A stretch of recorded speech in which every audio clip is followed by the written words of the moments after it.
I honestly think the worst thing about anxious attachment is you can feel yourself barreling towards disaster with no capacity to stop it. Your rational brain knows that what you're asking for, the way you're behaving, is a lot, it's too much, it's not reasonable, but you feel like you have no capacity to stop that within yourself. So you know your partner still loves you, but you're going to ask them to reassure you for the 10th time that day. You know that your partner's just busy, they've not forgotten about you, they don't not love you anymore, but you get upset and you get in a tiz and you start spiraling because they've not replied to you for 20 minutes or an hour because they're busy, they're with their friends, they're working, they're playing on their game, whatever they're doing. The reason behind this is because the wound is deeper than the surface level trigger, which is why I always say triggers are so great, because although they're awful, they also offer us a window into what is going on that's deeper within us. We're not actually really upset about the fact that your partner's not replied to you for an hour.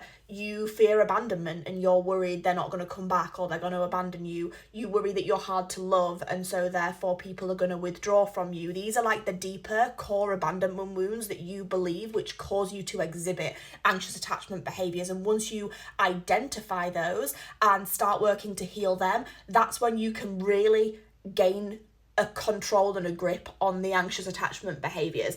And the ways that you can really start putting that into practice is by sitting in discomfort and pausing before you react. That's the biggest thing. So when you feel yourself wanting to pick up your phone again, message them again, stop, pause, breathe. Do not send that text. Start learning to regulate, start learning to self-soothe and give yourself that reassurance, not so desperately needing it and craving it from other people. Because what you actually end up doing by playing into and allowing the anxious behaviors to take hold and reacting to them is you're continuing to tell your body and your subconscious programming that that's what you need to feel safe. Whereas when you start to act differently, to pause, to sit in the discomfort, you're rewriting that story so that safety doesn't need to come from, or a false sense of safety doesn't need to come from having the anxious behaviors reaffirmed. So you have to start rewriting that story, because without doing that, you're going to continue to replay the basically toxic anxious behaviors, which will leave you stuck